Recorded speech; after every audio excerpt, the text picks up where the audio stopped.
Hey guys, Helen Hartsmith here again from the Heart of the Witch's Path YouTube channel. I hope you're having a good day. Doing all right. Doing all right. I want to do a smidgy bit of a different kind of video today. In my where have I been, what I've been doing video, I talked about the fact how I have been reading a great deal over the last few years, and that it's not just metaphysical, witchy books that I'm reading. And so I kind of put in that video, if you folks were interested in me talking about the other types of books that I read, that I would start including that in the channel. And several of you said yes. So I decided that today I want to talk about what is my favorite genre to read besides witchy books. And so hands down, definitely science fiction / fantasy, with a heavy emphasis on fantasy, is my favorite genre of books to read. I do delve a little bit into things like historical fiction, romance. I'm not a big fan of suspense. I think if it's an audiobook, I would be more open to it. I am definitely not a horror girly. I'm not nonfiction, like historical. Kind of depends on what the subject matter is, but I have been into that a little bit. Memoirs, depending on who they're about, and biographies, definitely, have gotten into some of those. I especially like doing audiobooks when it comes to memoirs, autobiographies, especially if it's the author that is reading the audiobook. That's where I tend to do that the easiest, I guess. So, but definitely fantasy is my genre. And my library has been growing. I went through a phase of buying a lot of books in general, not just witchy books, but books in general, and not necessarily reading all of them. And so I kind of cut myself off from those kinds of purchases and purged my library down to the point where I mostly had just metaphysical witchy books in my library. I definitely have authors that are favorites. Anne Rice. Yes, I know I just said I'm not into horror, but Anne Rice, I love I love most of what she wrote over the course of her life, and she was very influential in me kind of finding my way to fantasy, and of course, like the vampires and things like that. So she's always been a part of my life. But I'm also a big Robert Jordan fan, so The Wheel of Time is probably one of my, if not the top series of all time. The Wheel of Time, it's just so good.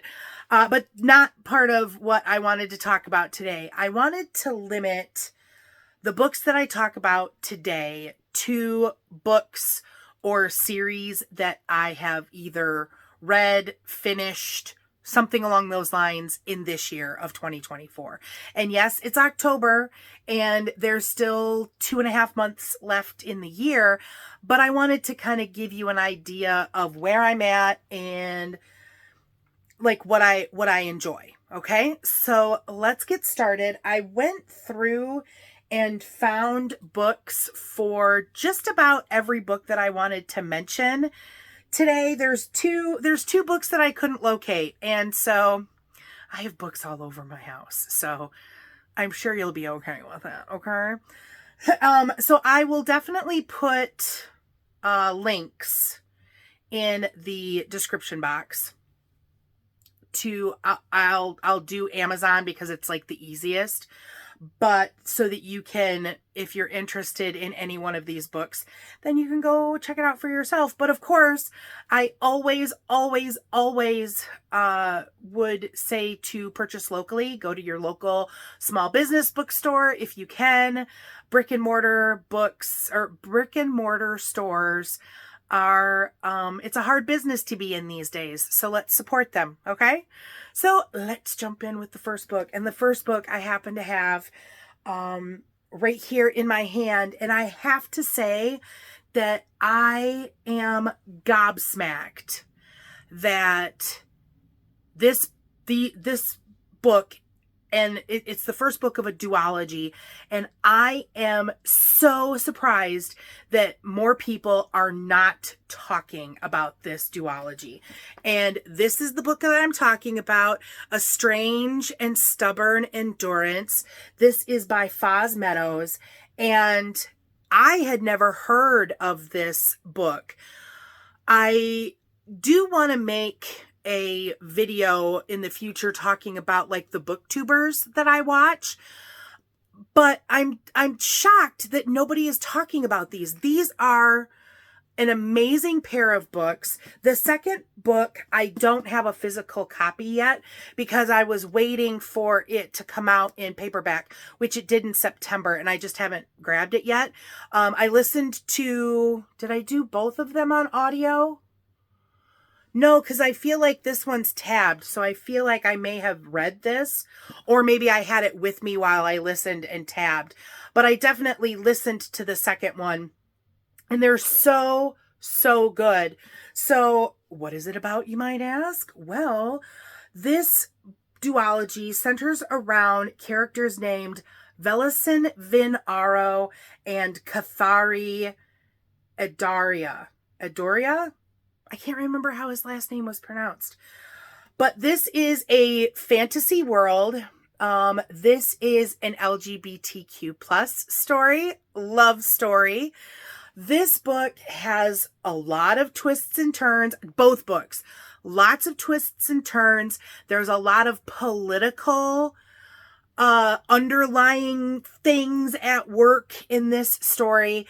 And basically, Velison, or Vel, he grew up in a country where being gay was not a good thing. You were ostracized. You could have been beat up. You could have lost your fortune.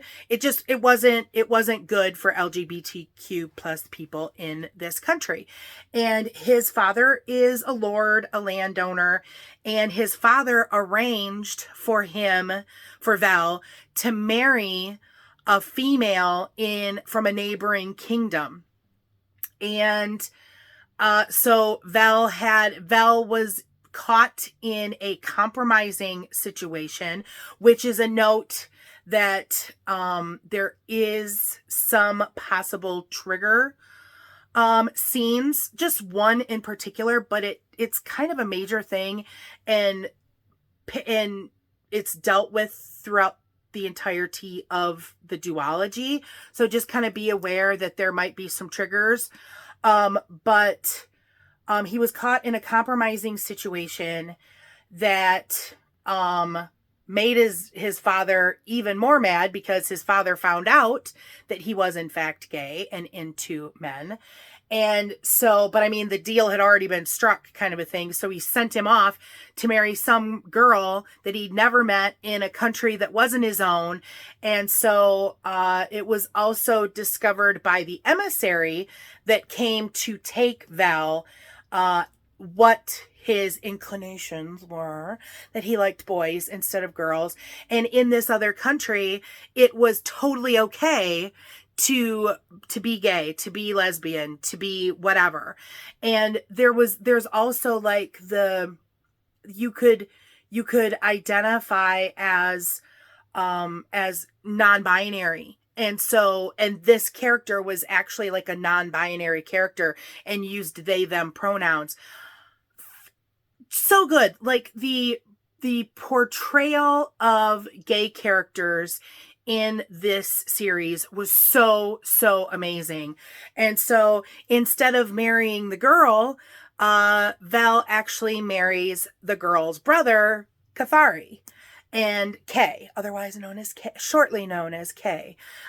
They are an adorable pair who go through a lot in 2 books.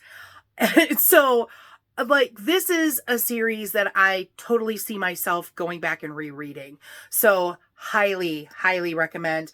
I want to say that I think they both got 4 stars, but if I did halves, which I don't do, they could easily be 4.5 stars. I kind of hold out 5s for big guys, okay? And what might constitute a 5-star, you might ask? Well, I'm pretty sure that the first book here did. So this is only 5 of 9 books. This is the Temeraire series by Naomi Novik. Here is the first book, His Majesty's Dragon. Oh, so good. It's so good. So these are newer covers, and I love how we're getting a picture here, and the other 4 books will continue that. So this is as far as I am in the series. This series pairs together 2 of my favorite things, fantasy and history. So I want to say, what do I want to say here? None of these books, well, that one might, hold on. This one might be they're around 300 pages. So this one is actually closer to 400, book 2. So that one is on the thicker side, but they're around that 300 page mark. So they're pretty quick reads or listens if you're listening to them. So we've got His Majesty's Dragon, Throne of Jade, Black Powder War, Empire of Ivory, and Victory of Eagles. So, it's so good. So, history and fantasy. What's history about it? So, what's historical about it is this takes place in the UK, in Britain, during the Napoleonic Wars. So, that early 1800s situation. So it's all of that thing that's going on with the war between France and Britain and Napoleon trying to conquer everything. So it's all of that, but added to it is the fact that dragons exist in this world. And so if you're an Iron Flame girly, or if you like dragons or what have you, I would suggest that you check out this series. Temeraire and his captain, whose name is, William Lawrence, is the captain. Every book opens like in action. It is so amazing.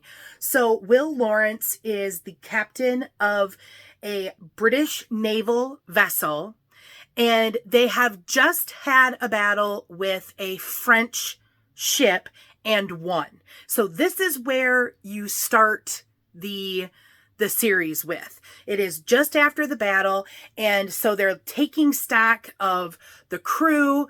They're splitting the crew from the British ship so that they can take this French ship in. They're in the middle of the Atlantic. They're away from land, and they've got to take some weeks to get to a point, an island that, come to find out, is a real island. It wasn't like made up for the story. And so they're close to the Straits of Gibraltar. And on this ship is found an unhatched egg. And there is a doctor on the British vessel who knew things about dragons, and he knew that egg was going to be close to hatching. And the thing about dragons in this world is that you want to bond them to a captain as soon as possible, or they go what's called feral, which means that it's hard to train them, so to speak. The dragons are sentient beings, but the thought is that they draft them into the army, into this aerial corps that fights for the various countries. And so there's different species of dragons that are from different places around the globe. And so that's where you start. And in each book is its own arc, but it's all an overarching. And Will and Temeraire, who is that's the dragon's name, they travel from Britain to there. They spend time in Scotland. They go to Australia. They go to China. They go to Africa for various adventures for the war. And it is such an amazing world. And there's fan art out there that depicts what the different kinds of dragons look like, what the characters look like. There's a wiki page and things like that. And I highly recommend. I love the fact that it's a series that packs a punch in a short amount of time. So that's like amazing for something along these lines. And I'm looking forward to finishing the series. I've read all 5 books this year, and I probably won't finish the series this year because there's other things that I'm trying to fit in. But if I don't finish this year, then it'll be early next year that I finish it. Very, very good. This was the first book by Naomi Novik that I have read, and she is the author that I've read the most of this year. I've read 8 books of hers total. She has another series of books called The Scholomance that is kind of like a Harry Potter meets Hunger Games situation.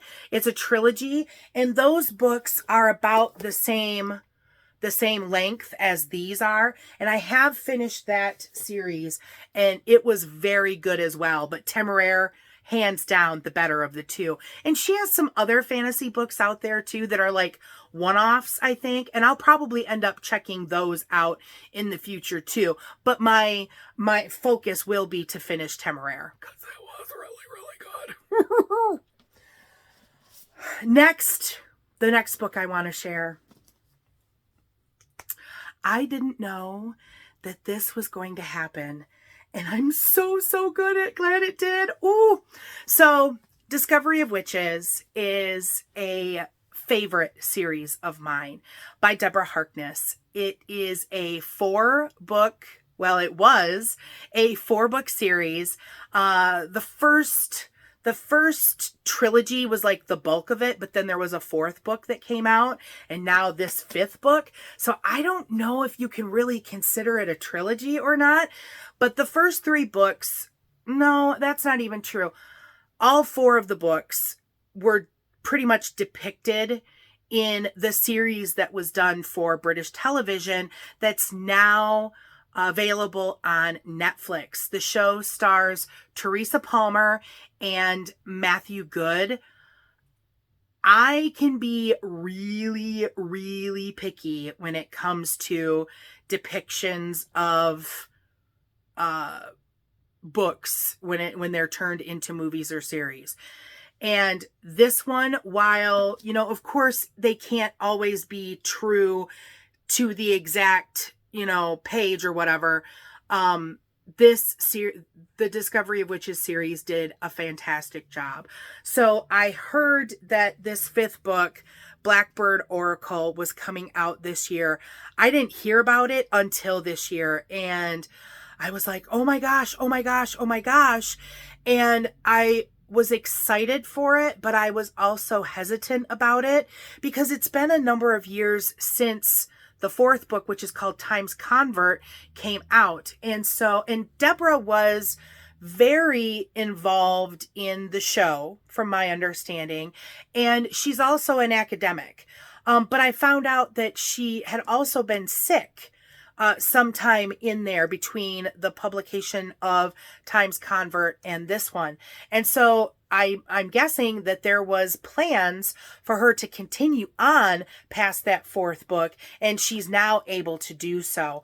And so I went in with intrepidation, but I am here to tell you that this is probably the best book in the series.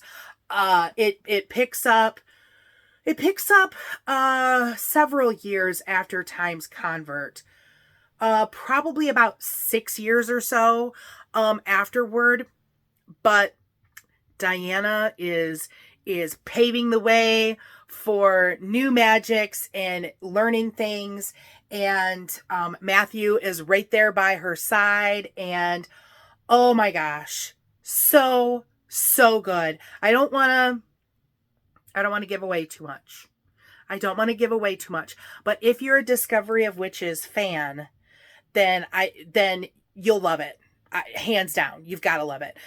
So this is definitely more along the lines of a magical realism, and I'm realizing that there are a couple of books on this list that fall into the magical realism category, and I think I might do a separate video talking about my favorite magical realism stories, series, what have you.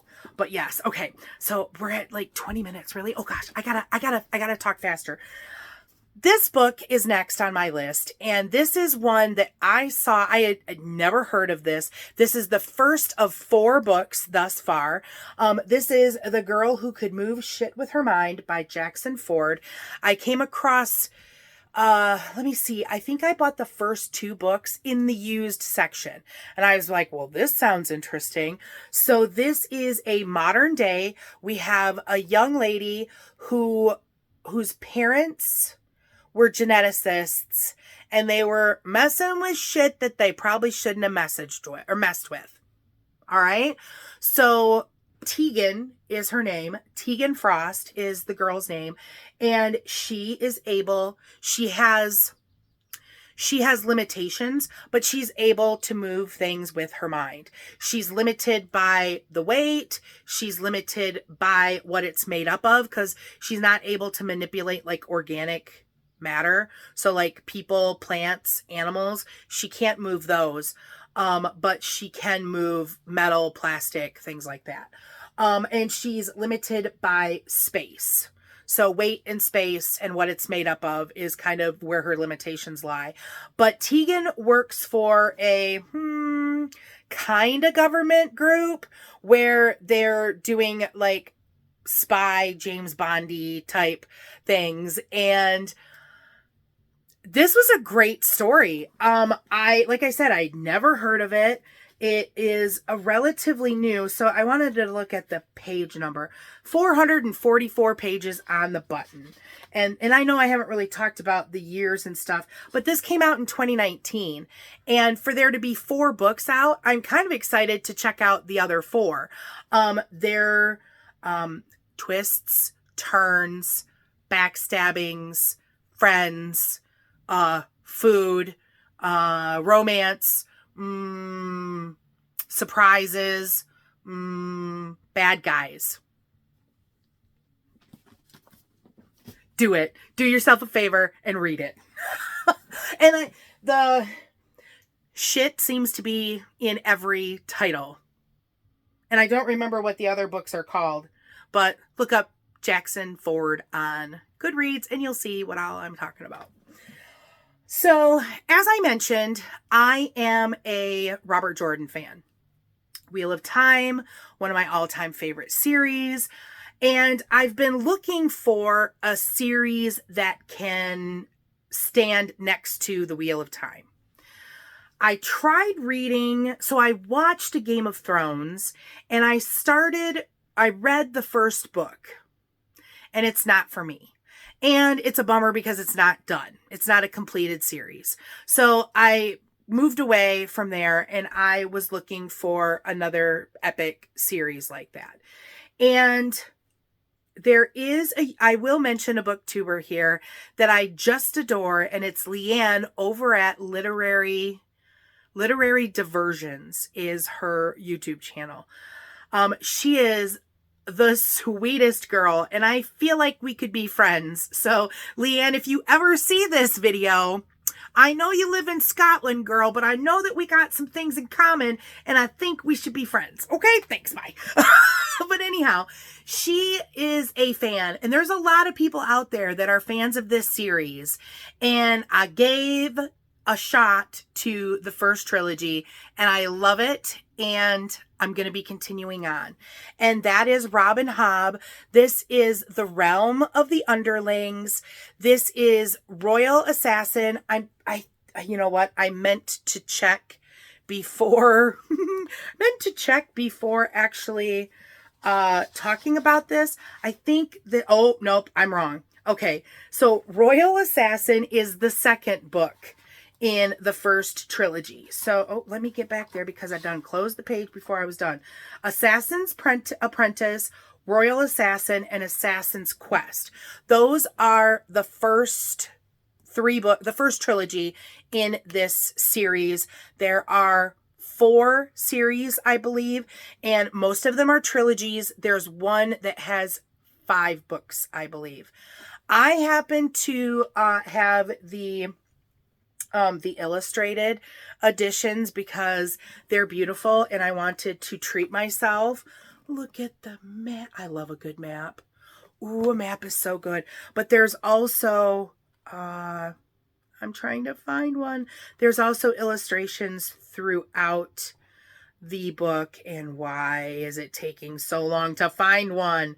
They're really cool pictures. And these are really pretty editions. Really? Why are we taking so long? You're making me look bad, folks. Good grief. I'm going to give it like 3 more seconds. And if I don't find one... Aha! Oh, good. Oh, and this is a good one, too. So here we have... Let's see. Can you see? They're so pretty. So these are really nice. No dust jackets, just printed on the hardcover. I hope that they continue on and do editions like this for the other arcs in the series. I adored it. They are chunky monkeys, as you can see. This is over 600 pages, going on 700. And they kind of get bigger from here, but they're so worth it.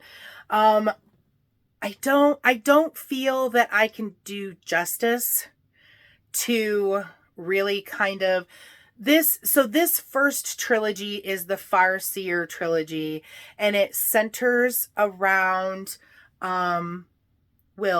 Fitz. I got Temeraire in my head.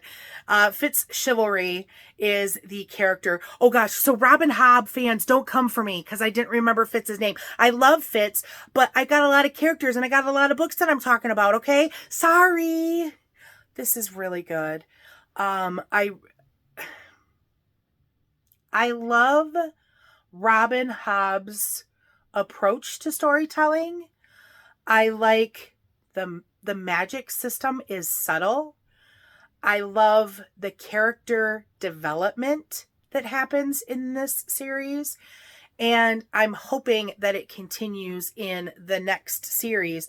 Fitz is not in every book, but he is highlighted in several of the smaller arcs within the overall series.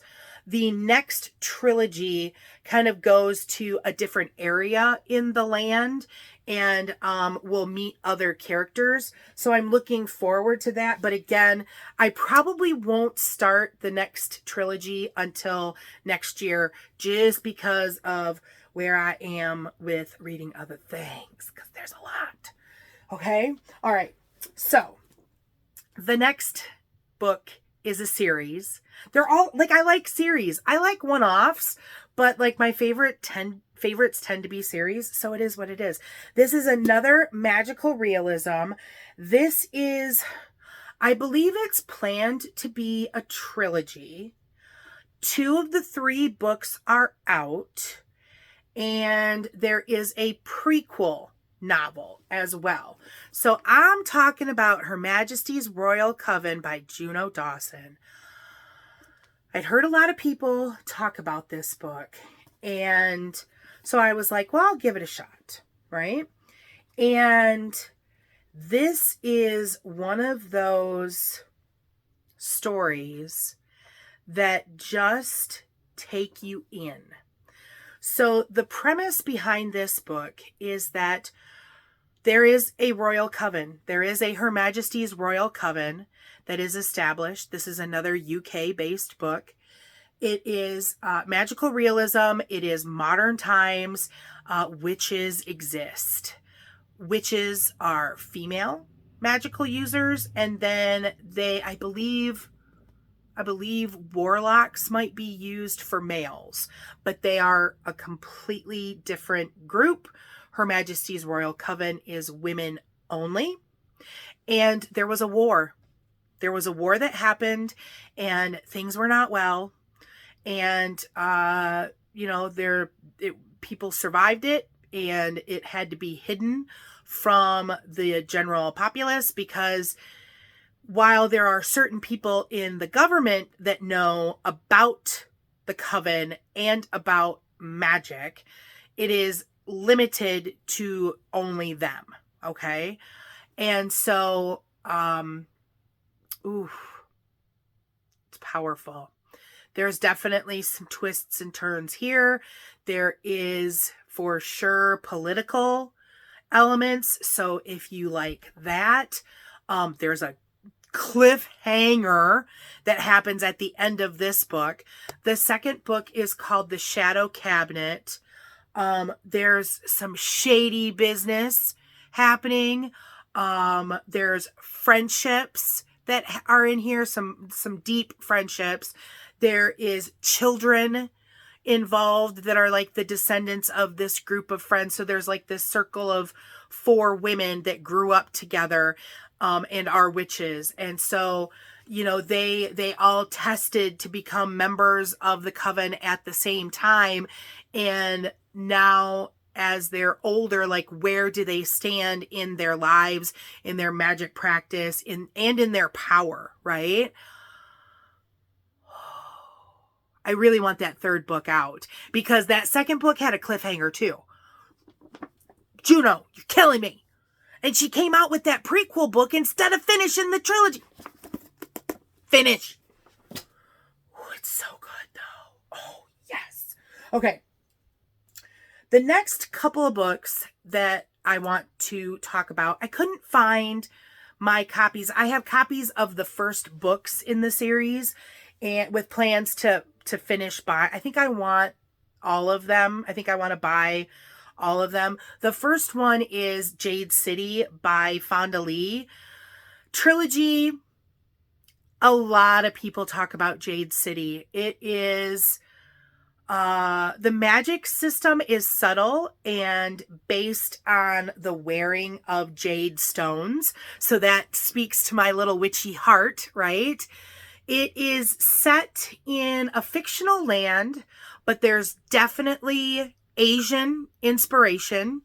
There's definitely Yakuza-like mafia families involved. It seems to be, as far as like a time period that it's set in, it's set like in the 70s, because there's cars, there's electricity, there's landlines, there's no cell phones. I don't think there's computers. So it feels very 70s inspired, especially like fashion, cars, things like that. The characters are like really well developed. It's like family units. There's political stuff that's happening in that series as well. So there's Jade City, Jade Legacy, and can't remember what the third book is called. They're good sized, chunky books too. They're about 500-600 pages each. And the world is just so beautiful. And I know that Fonda Lee wrote another, I think there's a book of short stories that are about some of the older generation characters, what life was like for them when they were younger. And I haven't picked that up yet. I probably will eventually, but I wanted to finish the main trilogy first, and it was worth it. And it's another one of those that I'll probably go back and reread. So that was very good. And then the other one that I can't find my first book is the Shades of Magic series by V.E. Schwab. I thought that the premise, the idea behind this world was so intriguing. The idea is there are 4 versions of London. There's gray London, that is like our mundane world London. Then there's red London, where magic exists. There's white London, where magic also exists, but it's a little bit more like autocratical kind of comes to mind.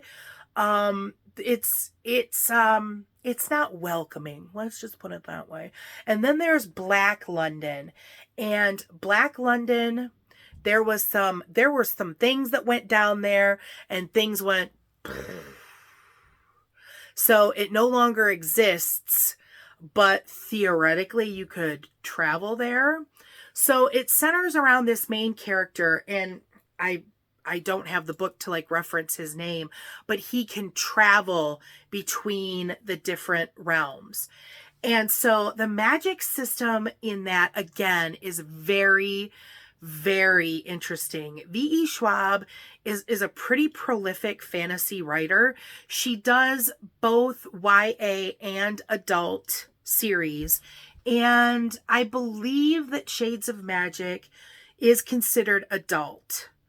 But I like her characters. I like her worlds. I like how she paints the picture of her worlds. There's definitely this like gothic feel to a lot of her things. And I've read Gallant, which was a standalone. I've read the Shades of Magic. There's a new series that's in the same world as Shades of Magic, but it takes place years down the road. I have that first book, but I haven't read it yet.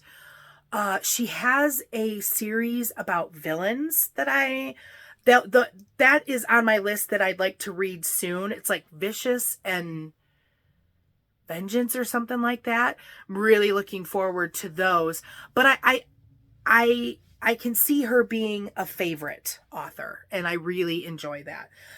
So that was a really good series too. Okay. 2 more things, and one is an anime and one is a graphic novel. Oh, they're so good. Okay. So let's do the manga first. So I heard about this series. I am not a manga fan. I don't have a problem with it. I've just not had a lot of exposure to it. And I like pretty things. Okay. If I'm going to read a graphic novel, I like pretty things. And Elliot Brooks, I heard about this series from her, and I gave it a whirl, and I thought that I would have an issue, because you read right to left instead of left to right, like we do in here, America. But I'm talking about Witch Hat Atelier. And do I want to try Kamome Shirahama? I feel like that could be right. So this, I don't know if this is a completed series or not, but there are 14 volumes, and I have 5. I have only read 4 so far, but these are so pretty. So you get full color covers, but then when you get inside, they're black and white, right? So look at this. It's so pretty.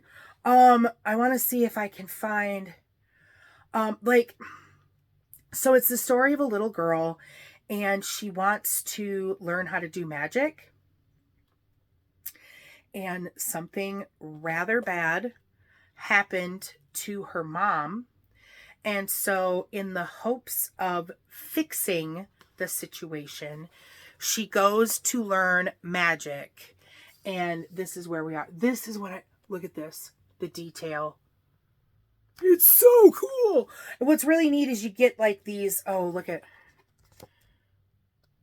I don't know if this is a bad guy, but it's definitely, it's a lady, I think. She's definitely in question. But like the detail in the drawings for black and white are extremely beautiful. So if you've ever wanted to try manga and wasn't sure like which way to go, this appealed to me for its beauty. It appealed to me because it was magic and there was like witches and things. And it has captured my heart, and I just think they're beautiful. So I'm slowly making my way through them. Like I said, there's 14 volumes out now that I know of, and I'm on 5. And so I'm just going to keep, they're a quick read. I mean, honestly, you can finish them in an hour or so. So yeah, they're really good. So give it a check out, okay? Last thing I want to talk about. Oh, this appeals to my witchy heart as well. So, Lore Olympus by Rachel Smythe. This might be an online comic. I think I've heard that, but I've only bought the volumes. So these, you know, they're all kind of like put together in a volume and come out. At this point, there are 5 or 6 out, and I think there's a new one due out this month. Ooh, that's something for me to look forward to. So this is a retelling of the Hades and Persephone story. So here okay, can we get a not glare? So the artwork is really fun. Each character has their own color. And so Persephone is that pink. Hades is this dark blue. Hera is yellow. I want to say Zeus is purple.